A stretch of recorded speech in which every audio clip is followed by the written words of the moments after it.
what would you say the core reason is? And I'm not talking about the surface level. Right. The real deep reason on why your marriage had to end. I mean, first of all, I think what people need to also understand is that when a marriage ends, it doesn't end at the announcement. You know, it didn't end the day before the announcement. It ends years before that, or, you know, months before that, or however long, you know, people's individual journeys are. So by the time I announced, I mean, I'd gone through a lot of the processes of it. So it was actually quite a relief, because I felt like, you know, I was sneaking around and, you know, because I didn't want people to know. But in actual fact, it was done. And at the time of the announcement, it actually felt like a really big relief and a big weight off my shoulders of something that I'd been carrying for a while. But I think for me, it was a matter of, I personally, in my journey, I think I didn't understand myself. I didn't know what it was that I wanted. I grew up in a marriage with my mom and my dad. And family is such a big thing for you. Huge, massive. And I never imagined getting divorced. I always thought that I would raise my kids the same way that I was raised, like ride or die, do or die. You know, that's what I thought. But you go through life and you realize that when you start to step back and realize, was I mature enough to get married at that stage? Was it the right time for me? Did I know what I wanted? Was I secure enough in living life the way that I wanted to live before I could settle down? Is that settling down supposed to feel like a prison, or is it supposed to be an extension and a growth? And I just felt like for me, timing was off, but I didn't know myself. And then furthermore, I went on to further lose myself in my marriage. So it ending for me in a weird way, outside of the pain and all of that goes with it, was an opportunity for me to have a second chance at life. Do you still today, in full hindsight, look at it as a failure?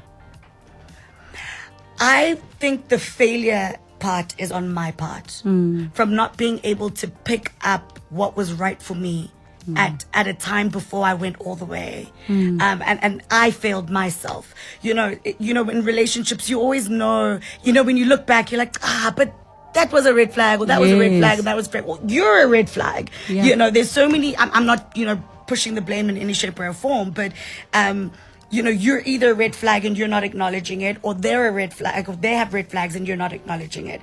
I just was not at a point where I was willing to trust myself and what I wanted. And ultimately, I think that's why my marriage ended.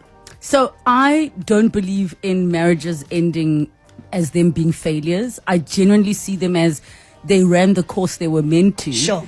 And obviously I have not been married, so I don't understand. Don't do it. No, I'm joking. I'm joking. I'm just kidding. Listen, many people say this because I almost feel like something happens to your psyche when it is official that makes you behave and do things a certain way, especially because of how we were raised, the responsibility that is placed on the woman. So the failure usually is placed on the wife's part. 100%. That you didn't do something. Yeah. You were for the streets. You didn't want to be, this one, she doesn't look like she can cook egg child. Right. You know, so I think just from that perspective. That's very sad. It is, but I think things are shifting now that we're having more conversations, open conversations. So when you are ready, I feel like I should come and produce your 3-part special on the divorce. Just on the divorce? Yes. Nah. And you know why? You know why? Because all the things you said just right now are the realest things you could say that I didn't know myself. Right.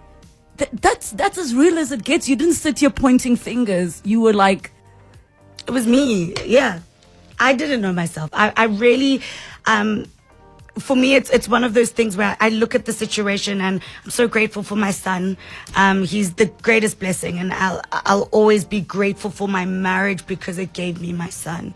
But I'm excited to live my life moving forward in my truth. And I think that's another thing, just to segue back to the film, is that when you watch The Honeymoon, it's fun and it's lively, but that's one of the messages that comes through really beautifully, is live your truth and don't be afraid to, because we don't know how much time we have, you know, and it would be so disappointing to look back and not do the things that you wanted to do and not live the life that you wanted to live. You know, I felt like I had to reduce myself in so many ways, and I wasn't able to live the best version of myself. And I feel like a marriage should never be something that clips your wings, but should be something that allows you to grow a second pair. Complements your life and enhances your growth. Absolutely.